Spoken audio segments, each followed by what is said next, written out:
and that's our DHS Secretary, Grace Ho.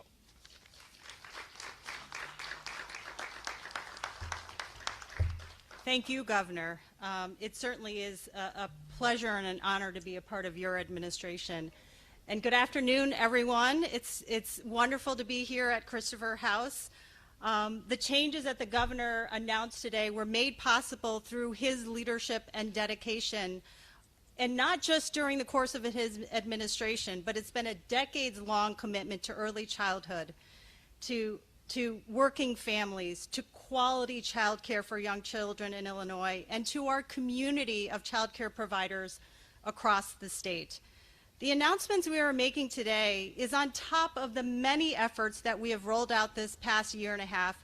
As the Governor shared, we've increased rates for providers, we've reduced the financial burden of child care for working families, and crafted innovative, flexible policies to support providers during the challenging and ever-changing conditions created by the pandemic. Over 5,000 child care providers have received restoration grants going back to July of 2020, a sustaining and highly successful program, as the Governor noted, and I want to emphasize that our efforts are working. 98% of licensed child care centers that received these grants are still open and caring for children today.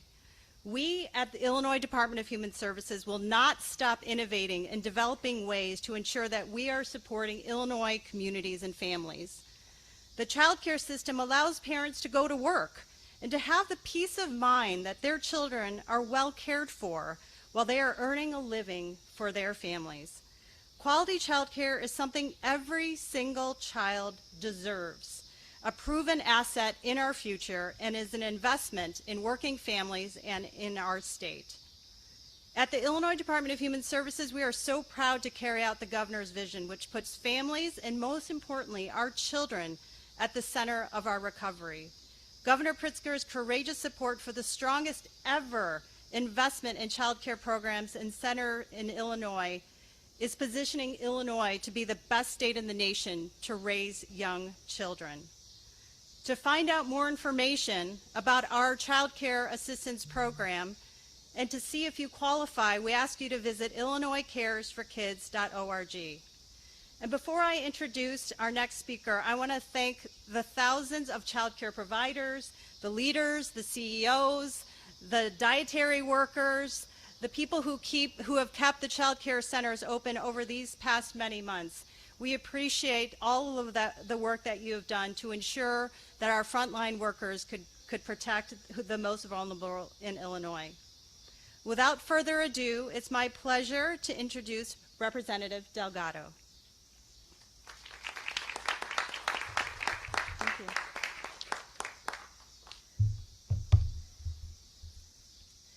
Good afternoon and welcome to Belmont-Cragen. My name is State Representative Eva Delgado, and you are in the heart of my district right now, so thank you for coming. Please feel free to stop by and pick up some food on your way out as well. We always welcome that. We see every day the struggles that families have, and many of these barriers and inequities have been laid bare for us to see as a result of COVID-19. Working mothers have been disproportionately impacted, many of whom had to leave their jobs in order to care for their children as a result of this pandemic, making it even harder for some of these households to make ends meet. And in Belmont-Cragen, where a third of the population is under 19, the need is very real. I know all too well how parents, and especially mothers, juggle all of the demands placed upon them. I served on the House Democratic Women's Caucus Child Care Working Group that was led by Representative Moeller, where we often discussed the challenges facing women as a result of unreliable or unaffordable child care, and how women, as the primary workforce in child care, were under-resourced. Having the Child Care Assistance Program available while searching for a job can make all the difference in the world. And working with amazing partners like Christopher House, families can feel comfort knowing their kids are being well cared for. So I thank Governor Pritzker, I thank Secretary Ho, and their teams for focusing on the needs of working families and creating opportunities to support women. Bienvenidos a Belmont Cragen. Hemos visto las dificultades que la pandemia han causado nuestras familias, y las madres en particular han sido impactados. Estoy agradecida a Gov Pritzker y Secretary Ho que han creado nuevas oportunidades para la gente para que puedan buscar trabajo con ayuda del Estado para cuidar a sus niños. Y aquí en Belmont Cragen, donde los niños bajo de 19 años son un tercio de la población, hay la necesidad. Y con la ayuda de organizaciones como Christopher House, las familias se pueden sentir seguros que sus hijos están bien cuidados. Muchas gracias. Now I'd like to introduce Representative LaShawn Ford.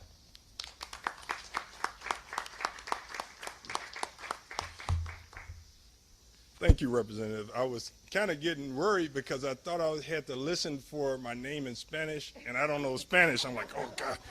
So congratulations to Belmont Cragen and to Christopher House. I have to tell the governor and the secretary and everyone here today is not about me, but it's special because I went to Weber High School.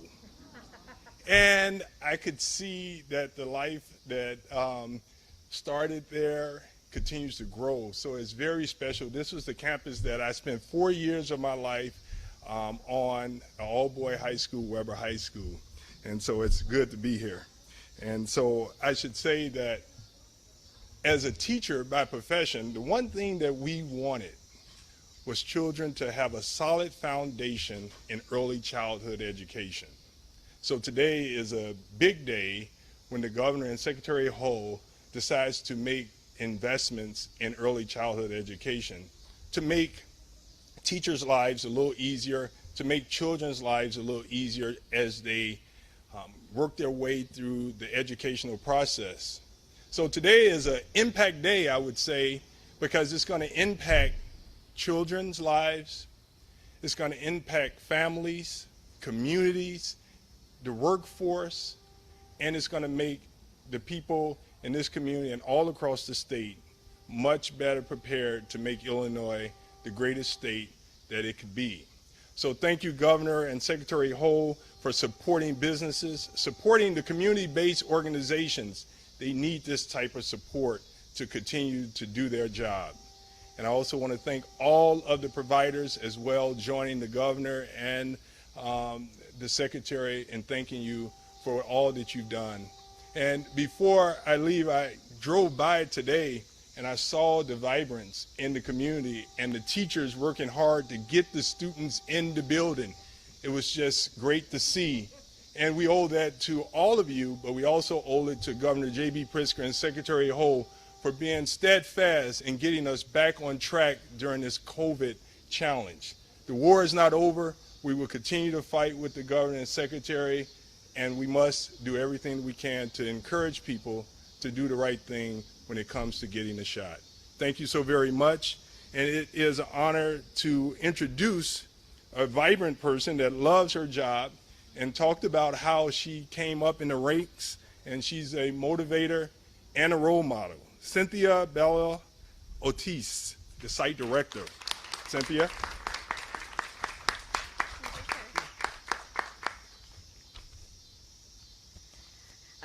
Good afternoon, everyone. My name is Cynthia Ortiz, and I am the site director here at Christopher House Stewart Campus.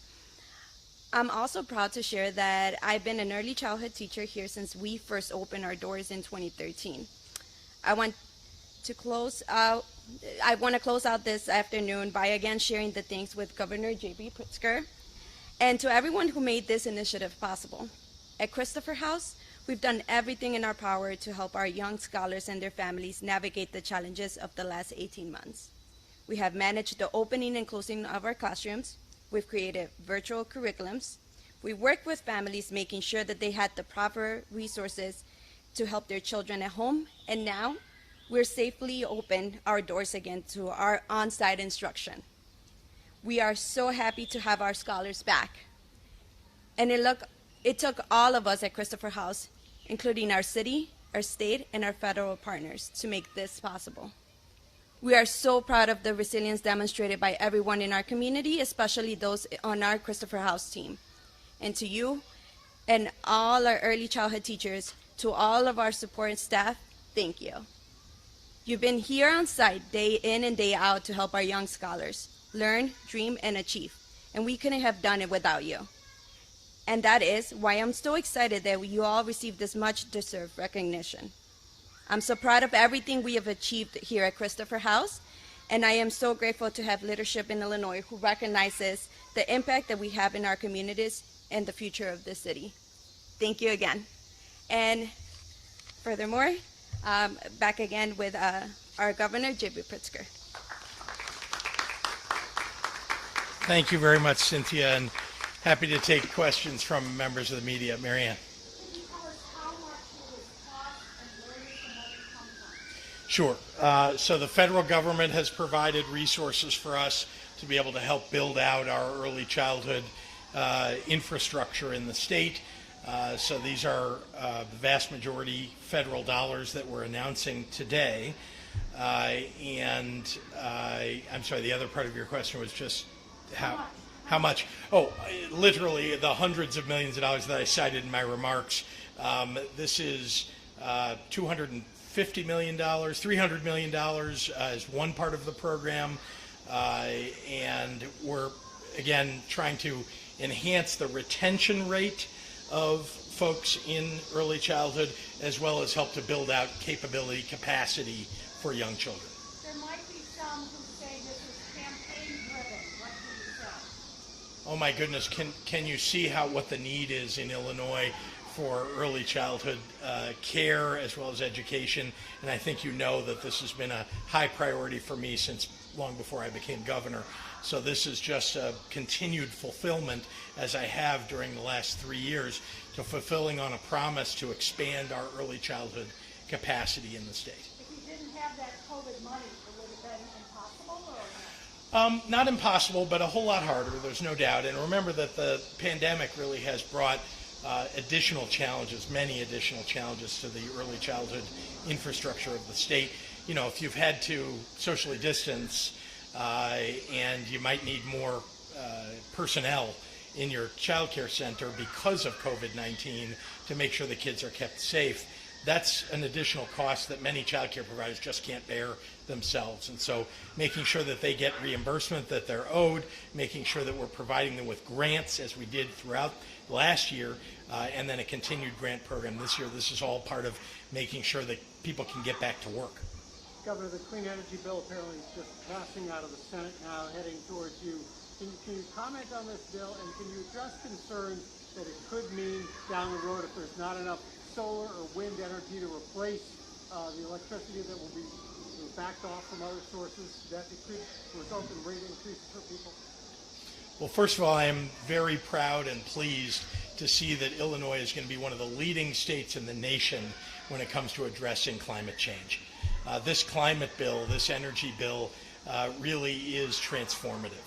Now, to the question that some people have raised of, you know, as you bring coal offline or natural gas offline, will you be able to fill it with renewables, which is the desire. The answer is there are so many renewables companies that are looking to do business in the state of Illinois to enhance our capability. That's precisely what we're trying to do. Replace forms of energy production that are polluting our air with forms of energy production that are renewable and clean.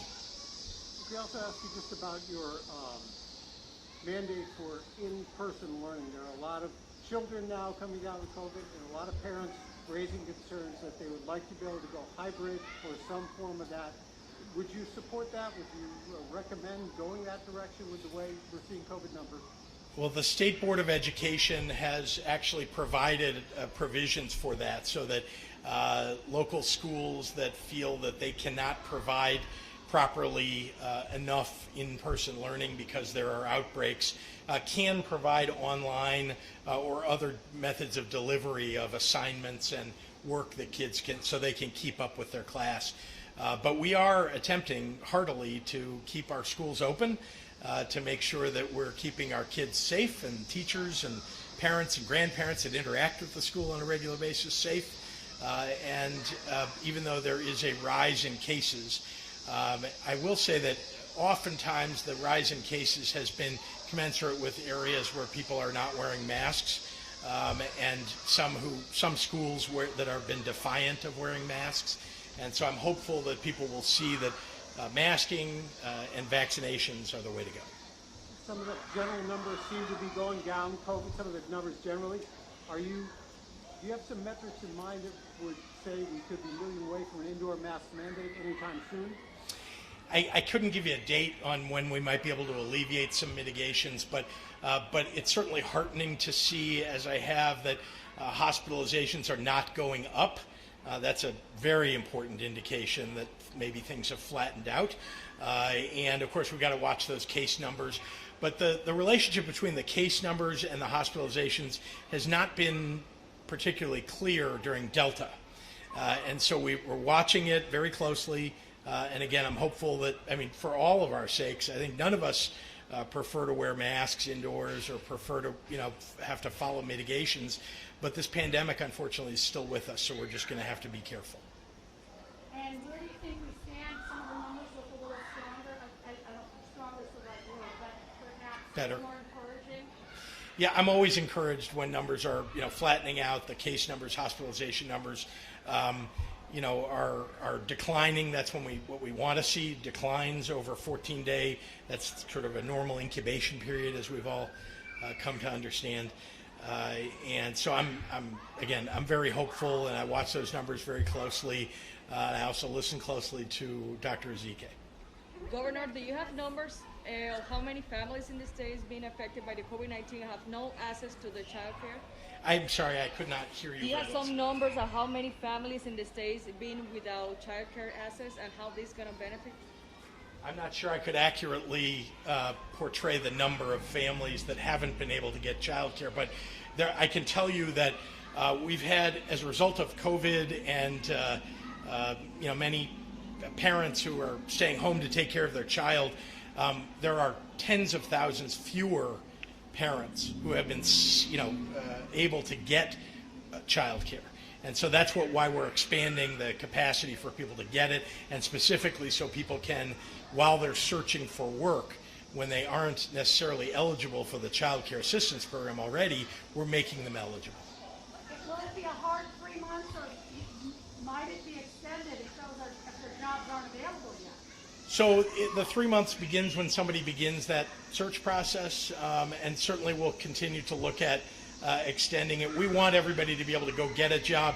I want to remind everybody there's so many jobs that are available today, and there are many people who want to get back to work, and we need to sort of put those two together and make sure that people are able to get back to work. But remember, it is the lack of child care that is keeping many, many people from getting back into the workforce. Governor, one final question on the Clean Act. When do you expect that you would sign this? Groups want you to sign it this afternoon.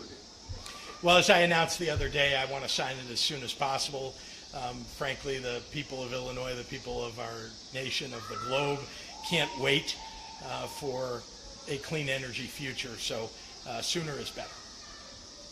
Thanks, everyone. Okay. Thank you.